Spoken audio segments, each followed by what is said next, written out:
La hausse des prix du litre de super et des bouteilles de gaz à butane, nous en parlons avec M. François Oulaï. Il est le directeur de la commercialisation des produits au ministère du Commerce. Bonsoir M. Oulaï. Bonsoir M. Landry Ponon. Merci d'être sur notre plateau. Merci. Alors, les prix ont changé hier. Qu'est-ce qui explique cette situation? Il faut juste dire que ces changements obéissent à un mécanisme qui est que le pétrole brut a un coût au plan international. Le gouvernement, depuis pratiquement 2010, disons même 2008, avec la crise que nous avons connue, a décidé de protéger la population en maintenant les prix à un certain niveau. Aujourd'hui, avec les fluctuations qui ont lieu, le coût du baril qui a augmenté, depuis pratiquement un an, le gouvernement fait l'effort de ne pas augmenter. Mais comme c'est une situation intenable pour toute la filière, le gouvernement a été contraint d'opérer ce réajustement-là. D'accord, donc c'était pratiquement une obligation pour le gouvernement que de changer les prix du super et du gaz butane. Oui, c'est vraiment une obligation parce que aujourd'hui, quand on prend toute l'économie pétrolière, depuis le raffinage jusqu'à la commercialisation finale, il y a quand même quelques difficultés et le gouvernement jusqu'à ce jour a fait l'effort de protéger certaines structures qui jouent quand même un rôle majeur dans le domaine pétrolier en Côte d'Ivoire. Donc c'est vraiment une obligation. Et puis depuis 2010 jusqu'à 2012, l'État a fait l'effort de subventionner tous les produits à hauteur de 432 milliards de francs CFA, mais ce montant aussi important en temps réel pouvait être investi, par exemple, dans le social, à créer les écoles, les dispensaires, les routes. Au jour d'aujourd'hui, c'est un peu difficile. D'accord. Alors, bon, on est bien d'accord, on est bien obligé de l'être. Il y a eu une augmentation, mais on se demande bien pourquoi une augmentation où on n'a pas été prévenu. Bon, c'est un peu un travail qui est fait.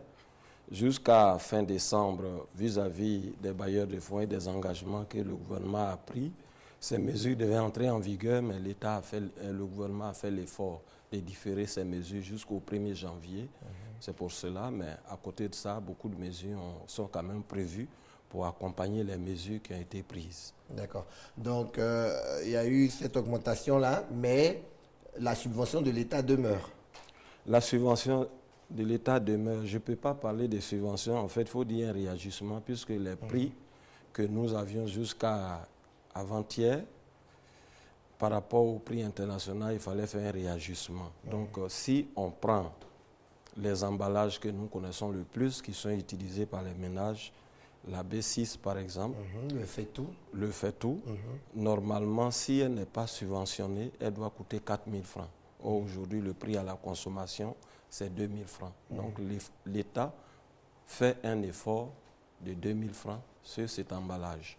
Si on prend par exemple la B12 que nous utilisons tous, vous et moi, la subvention est à hauteur de 37%. Normalement, si cet emballage n'est pas subventionné, elle devait être vendue à 8 275 francs. Aujourd'hui, elle est à 5 200.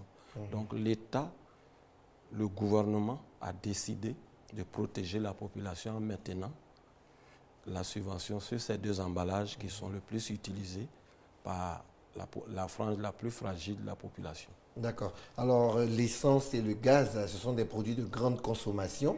Alors, dès qu'il y a une augmentation, on a tout de suite peur. Est-ce qu'il n'y aura pas un impact sur d'autres produits? Je vais parler par exemple du pain. Quand on sait que dans les boulangeries, on utilise les produits pétroliers pour la cuisson du pain, est-ce qu'on ne doit pas craindre une augmentation dans d'autres secteurs? Selon les mesures qui ont été prises par le gouvernement, le gaz butane qui est utilisé par les boulangers, normalement, c'est du gaz industriel vrac qui n'est pas subventionné. En temps normal, les boulangeries devaient même utiliser le DDO. C'était le produit le mieux indiqué. Mais avec la pratique que nous avons dans la filière aujourd'hui, eux tous utilisent le gaz butane. Normalement, le gaz butane qui va en direction des boulangeries n'est pas subventionné. Donc, il ne devrait avoir aucun impact aucun impact. sur les dépenses des boulangeries, Non. par exemple. Si on prend le super, c'est lui qui a connu une légère hausse. Par exemple, le gasoil qui est le produit le plus utilisé parce que le marché que nous avons ici, il est plus de 60% gasoil. Ce marché, par exemple, dans les mesures qui ont été prises, le gasoil n'a pas été touché. Mais par contre, l'État continue à subventionner ces deux produits-là.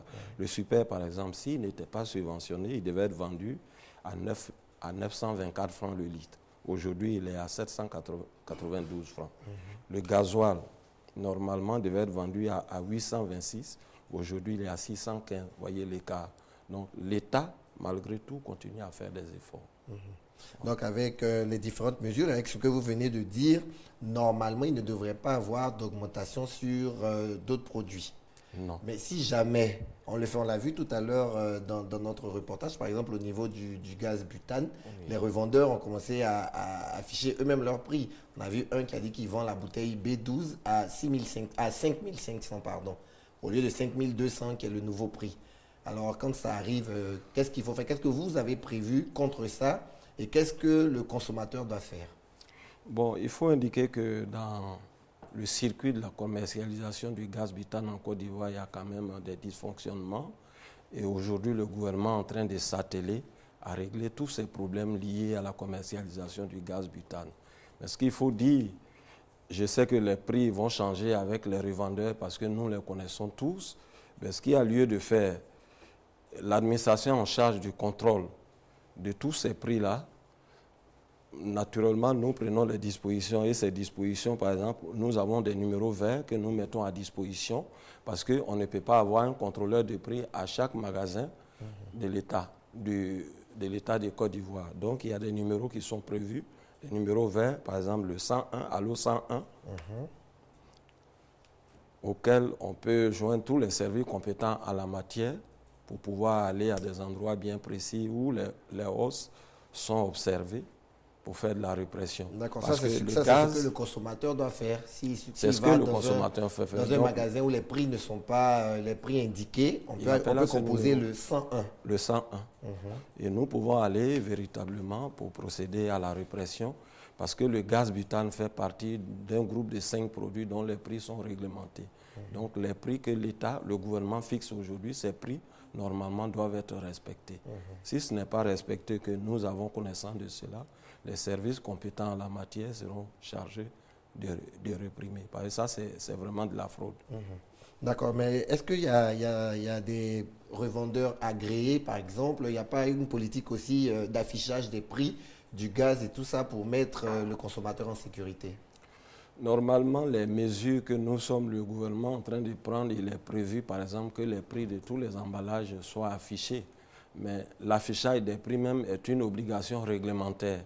Depuis 1998, tout le monde est tenu d'afficher les prix, quel que soit le commerce que vous faites. Mais la pratique est que généralement, les gens ne fixent pas les prix pour que cela se passe à la tête du client. Donc aujourd'hui, celui qui n'affiche pas ses prix, c'est une infraction au regard des dispositions réglementaires. D'accord. Alors vous avez donné un numéro de téléphone, le Allo 101, c'est le seul contact qu'on peut appeler pour pouvoir dénoncer des abus au niveau des nouveaux prix qui sont déjà assez difficiles à supporter. Bon, c'est le numéro que nous donnons, mais il y a 2 autres numéros que nous avons au ministère du Commerce qu'on peut donner accessoirement au numéro principal. C'est le 800-800-09. Le 800, 2 fois 800. 09. Oui. 80. 00. Oui, ça fait 800 encore. 00. Oui. 99. D'accord. Donc, et ceux-là sont des numéros verts aussi? C'est des numéros verts auxquels les gens peuvent appeler et l'administration du commerce en charge de la répression de tout ce qui est fraude. Ces numéros sont utilisés.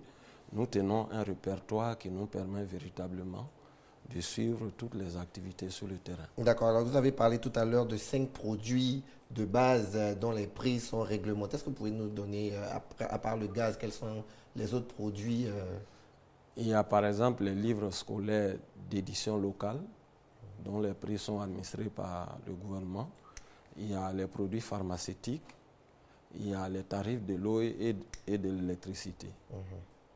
Voilà un peu. D'accord. Donc, merci bien, Monsieur Oulaï. Donc, avec vous, on retient que l'État continue de faire des efforts pour maintenir les prix du gaz à un niveau assez acceptable pour les populations. Sinon, ça devrait être plus. Oui, l'État continue à faire des efforts. Et la mission de ce gouvernement, ce n'est pas de ne pas protéger la population. C'est pourquoi l'État continue toujours à faire des efforts pour que la population soit à l'aise. D'accord. Merci bien, Monsieur Oulaï. Merci d'être venu sur notre plateau pour nous éclairer. Je rappelle, avant de nous quitter, le numéro vert que vous pouvez appeler en cas d'abus, c'est le 101. Allô, 101, c'est un numéro vert que vous pouvez appeler pour dénoncer tous les cas d'abus sur les prix, les nouveaux prix du gaz et de l'essence que l'on connaît depuis hier. Merci de nous avoir suivis et merci de rester fidèles au programme de RTI2.